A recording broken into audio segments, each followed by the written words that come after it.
In 6.3, we're working with rational expressions. So, in order to work with these, we want to remember our exponent rules. So here's a quick review of them. We have our product rule, where we add exponents if we're multiplying our coefficients, and we multiply our coefficients. Our quotient rule, where we subtract our exponents and divide our coefficients. Our power rule, we multiply exponents and simplify coefficients. Then if we have negative exponents, we move to the other side of the fraction and make positive. So we want to keep those in mind as we have now rational expressions. So our first example, 27 to the negative 4/3 power. So the first thing that we want to do with this is make that negative exponent positive. And we can do that by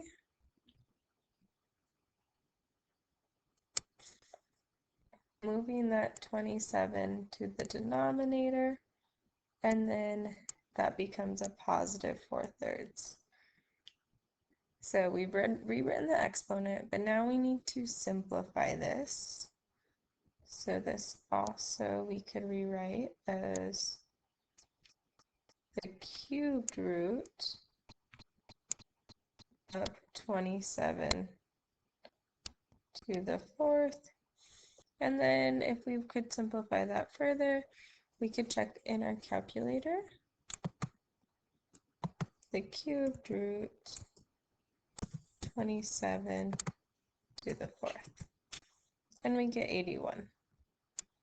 So this is 1 over 81.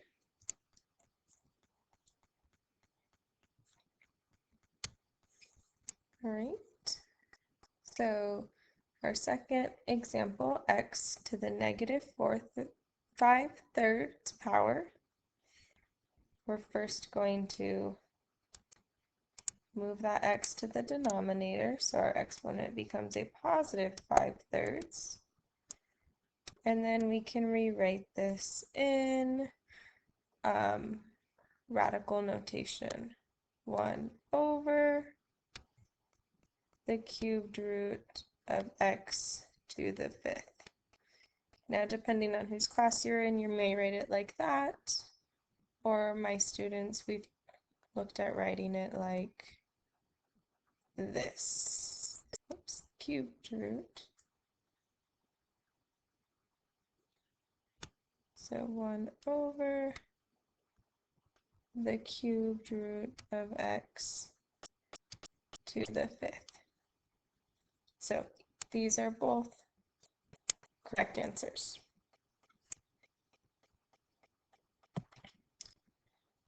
Now we're given something a little more complex.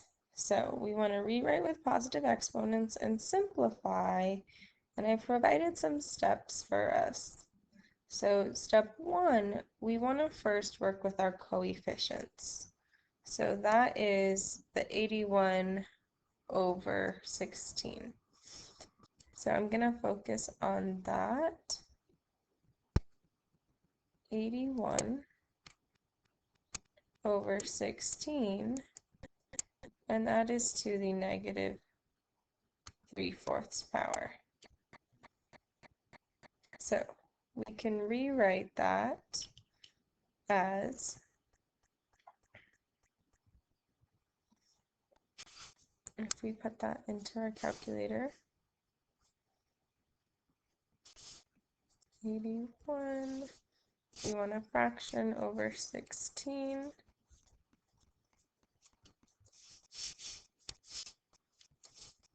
and that is being raised to the negative 3.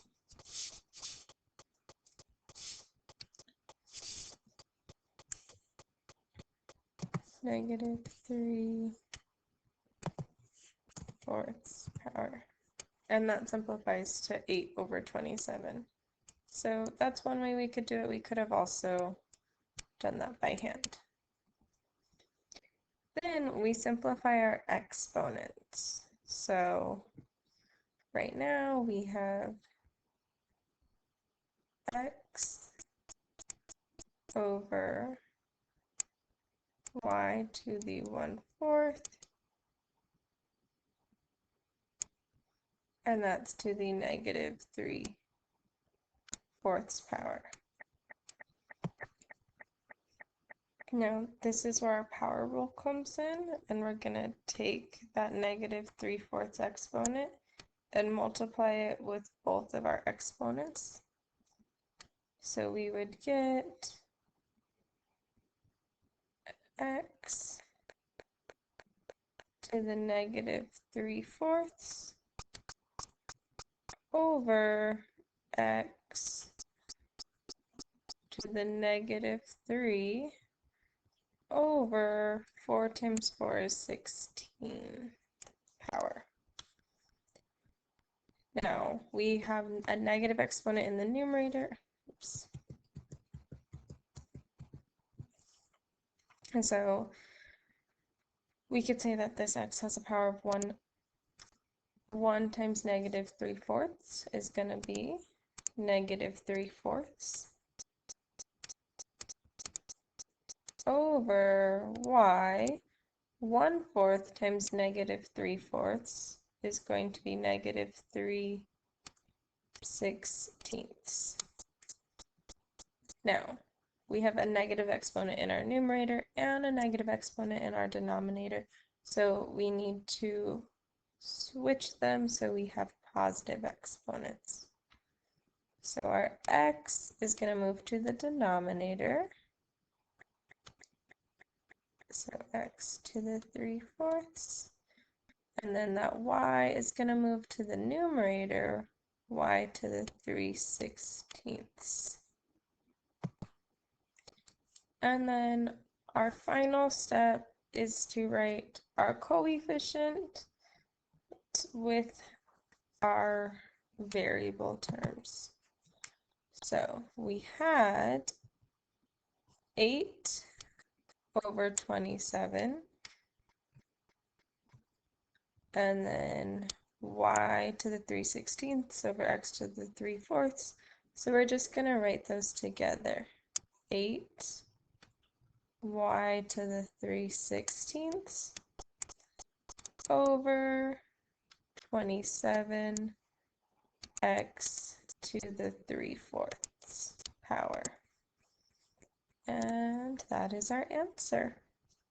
The question doesn't specify to write our answer in radical notation, so we're just going to leave it like this. Now, one last thing that we're going to be asked to do in lesson 6.3 is solving for the exponent y.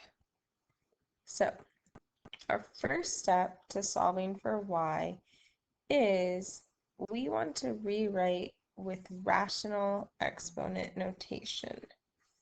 So, if we look at our problem, we have x to the 1/2 to the 3rd power, and then that's over the square root of x cubed, and that equals x to the y. So our goal is we want to figure out, well, what does this y equal? Oops.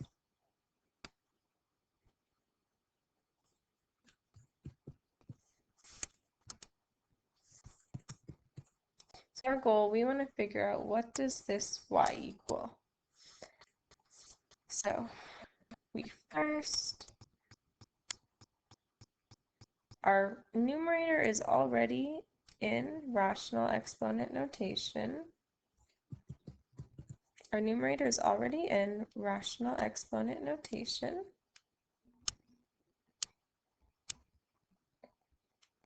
But our denominator is not.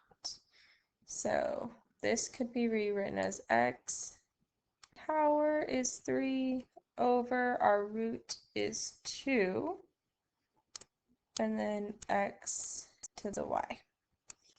From here, we are going to simplify our exponents. Now, it depends on the problem. In this problem specifically, first we need to multiply our exponents, and then we'll end up subtracting them. So in our numerator, we have a power to a power. So we multiply 3 times 1/2. So we get x to the 3 halves power over, on the denominator, we already have x to the 3 halves power equals x to the y. And now we're dividing like bases, which means we subtract our exponents.